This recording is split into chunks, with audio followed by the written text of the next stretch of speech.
Welcome to the Front Acre, a 1 acre homestead where we share our journey growing most of our own food, as well as all the ups, downs, goods, bads, and uglies that we encounter along the way. Last week I ran out of time to share everything with you, so I promised that this week I would share about a new animal that we just got on our homestead, and it's not livestock. One more bit of news I shared on Instagram, but I don't think I shared it on here. I did share last month when we had to put our cat down due to some serious medical conditions, and that was rough. That was rough, but I'm one of those people who just feels this empty spot.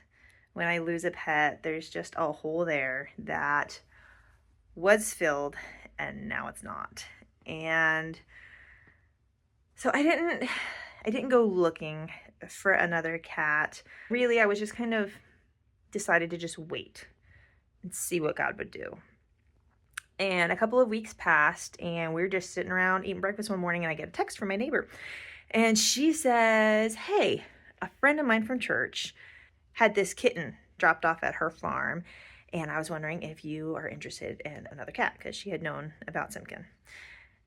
And, I asked her to send a picture and I said, I might be, but I wanted to know some more information. So I started asking some questions and next thing you know, remember, I never gave an answer. I never said if I was or not. But next thing you know, she says, "Oh, great, my friend's so happy. She dropped him off at the vet down the road to get neutered and she gave them your name. You can pick him up at 2 o'clock and it's all paid for. He's yours."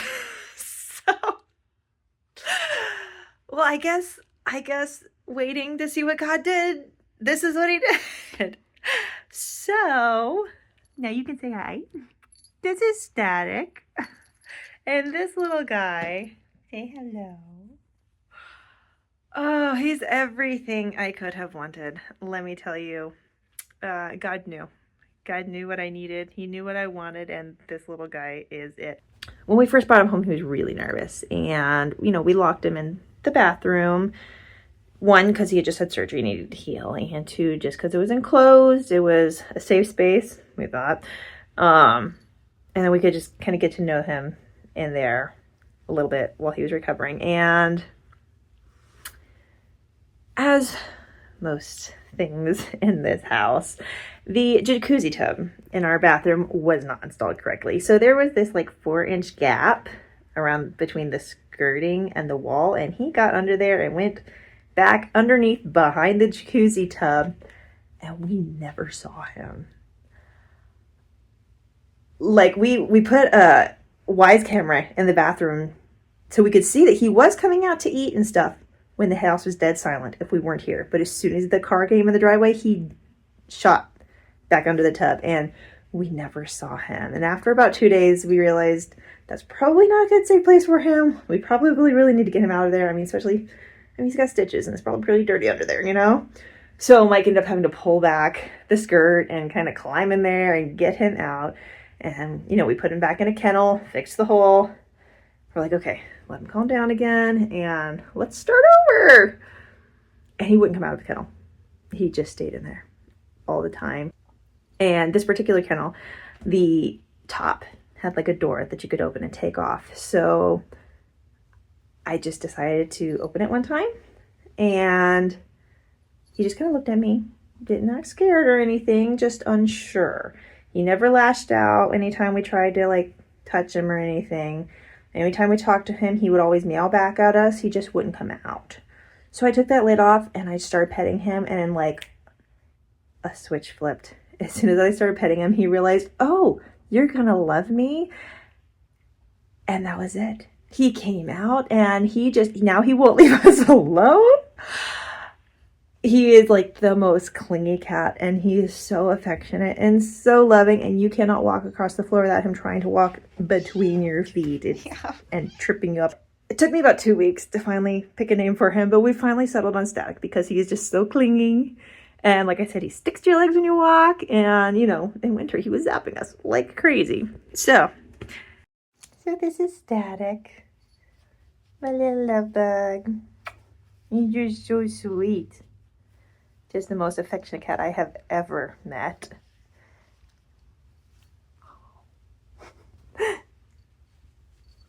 So, little static here is answer to prayer. So, a total God thing, the way it all worked out, isn't it? Mm-hmm. Yeah. You gonna look out the window? No. You gonna love me? And I'm just so grateful. So thankful. This week, I would share about a new animal. But I'm one of those people who... Hello. You are giving yourself away before I announce you.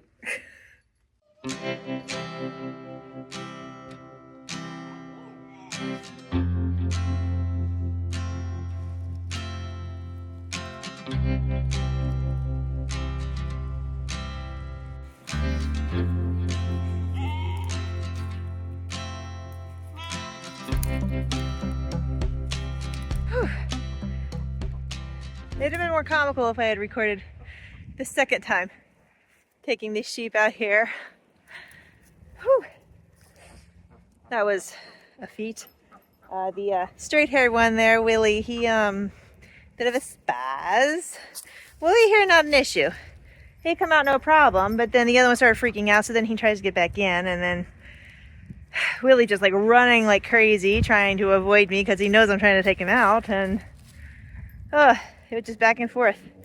Couldn't get both of them out at the same time. I get one out, and when I'm trying to get the second one out, the first one would run back in, and then obviously in the meantime all the goats ran out. So that was interesting. That was fun. Now to get the goats back in, but not the sheep. Hi, Miss Waffles. How are you? What a clever girl you are.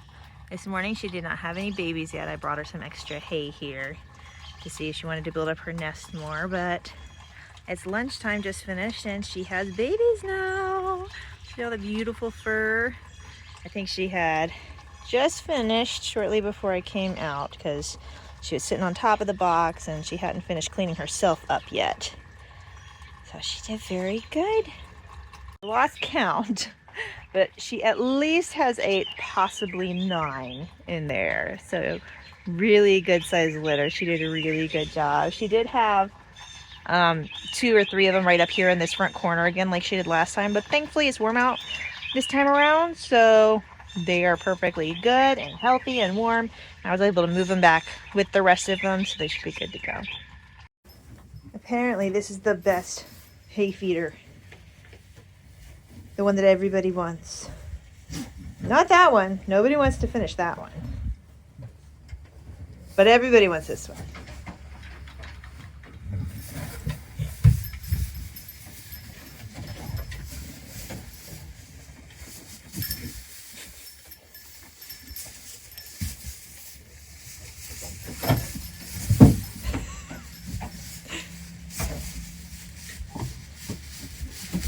Daisy, I don't think they care. I don't think they care. My hay feeder. Oh goodness. Hey Waffles. It was quite a warm today. It was quite a warm day today. So babies are on about. There's some still back there. And there's some up here. However, tonight it's supposed to get down to like 40 and snow. So they're gonna be cold if they're all separated like this. So I think I'm gonna move them together. I won't cover them up. I'll let her do that as the weather drops. But, so there they be. Hungry mama. I'm so hungry. Feeding all those babies. You're doing a great job. You're doing such a great job. Good girl. It was about 75 degrees out Sunday. And then yesterday, Monday, it snowed. So, yeah, this weather's nuts. But anyways, it's pretty cold this morning. It was about 20 degrees. And these two seemed quite excited about it. They were frolicking. It was adorable, but I didn't have my phone. So, it looks like they went out again. So I might let them out and see if they do it again. You gonna go out? Hi, Wooly. How are you? You gonna go out? There you go. Where's Willie? Willie? You gonna go out with him? Oh, there we go. Really need to move that chair. I really just need to throw it away. The seat's broken. Are you guys gonna be happy again? Happy, but not frolicking. Okay. Well, I tried. Like jumping all over the place and playing together. It was so cute. But maybe next time. Hey, Adeline. How's it going? See this rotund belly? Is it good? Eating up lots of food? Yeah? Keep those babies growing healthy? All right, Daisy. Standing out here. Daisy, that is like not good white balance, huh? Anyways, Daisy is less than a week to go for her due date. She is due on Sunday. She hasn't started bagging up in the udder yet, but her tail ligaments are starting to get a little bit loose. So she's probably going to take it the full term. Last time, I'm not sure how long she went. I didn't see when she actually got bred, so I'm not sure if she was on her date, before, after, whatever. So we'll just keep watching and waiting. I did get my kidding kit together, so I will be ready when it does happen. And I'll be honest, I had to go back and watch my own video about packing a kidding kit because it's been so long, I couldn't remember what was in it. So if you want to watch that, I'll go ahead and put it up here in the corner so you can click and watch that and know what is going to be in the kidding kit. I'm also adding to that just a couple of supplements that were given to me when Daisy here was post-labor, but they would have been helpful during labor as well. So I am adding those in as well, and I don't have them with me to show you what they are. So hopefully I'll remember to do that at a later date. Hi, girls. How are ya? Like mother, like daughter, huh? Hopefully, Magnolia, your turn will be this fall. What you, Daisy? You ready for babies? She's all floofed up today because it's cold, isn't it? Yes, it is. You ready for babies? It's supposed to warm up, and the weather's supposed to balance out before this weekend. So hopefully we'll have good temperatures for having babies.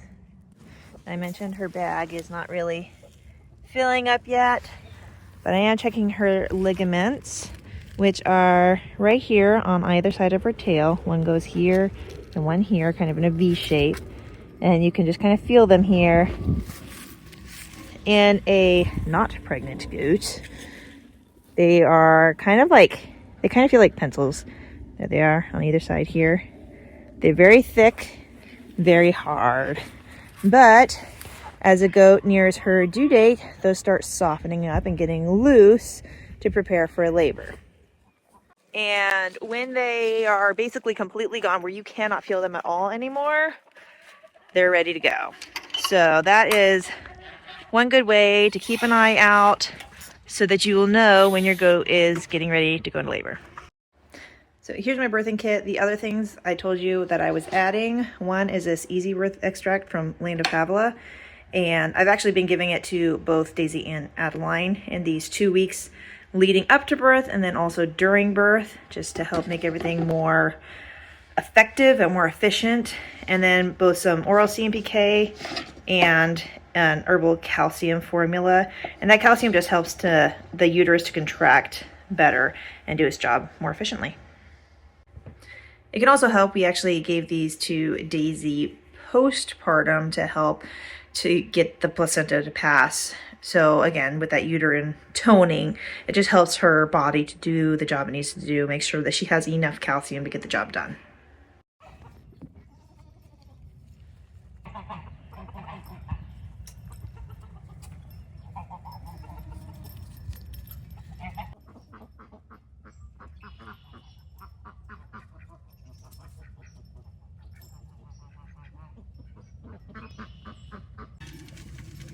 Good morning. As promised, I wanted to give an update on Kitty Hawk's staph infection she's got going on her udder here.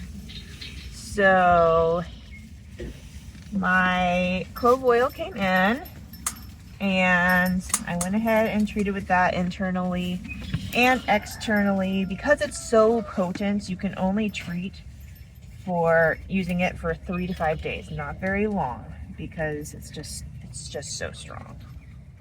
But anyways, so we went ahead and did that and it didn't get any better.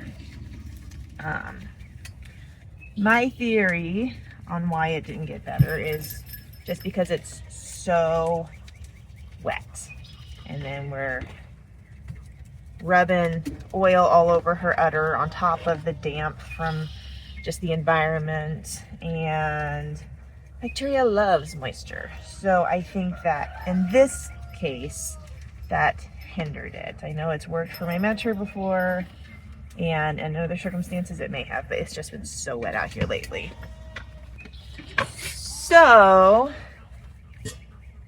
my next course of action, I just wanted it to really get cleared up before kidding starts. And so I thought to go ahead, just get the chlorhexidine spray. It's not natural, you know, but hopefully it would just knock it out real quick so we could be done with it and get it over with before there's babies running around, etc. Well, Tractor Supply doesn't carry it, and the other sort of, can you move your leg please? The other sort of local feed store was out of stock. Why are you sitting on me? Why are you sitting on me while I'm trying to milk you? Good grief. I can barely get my teeth into the bucket. Thank you, that's much better. So that wasn't really helpful. So after that, I went ahead and checked on Land of Havilah's website, and whenever you buy any of their herb blends, they have a course that comes with it with all sorts of ways to use it, correct dosing, etc. And their protocol for dealing with staph is give them Guardian internally, and then also spray the other with the extract, but then to put the powdered extract on top of the spray.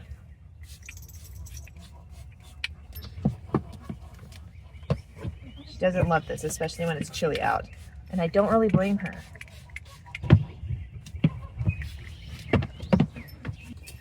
So that's what I've been doing. And it's a bit messy, I grant you, but we are seeing a lot of improvement. There's still little areas of almost like new skin that's kind of just white where the scabs were, but most of the bumps are gone now. So it is clearing up, albeit a little bit slowly. Usually herbs don't work as quickly as pharmaceuticals, but they're often more effective in the long term.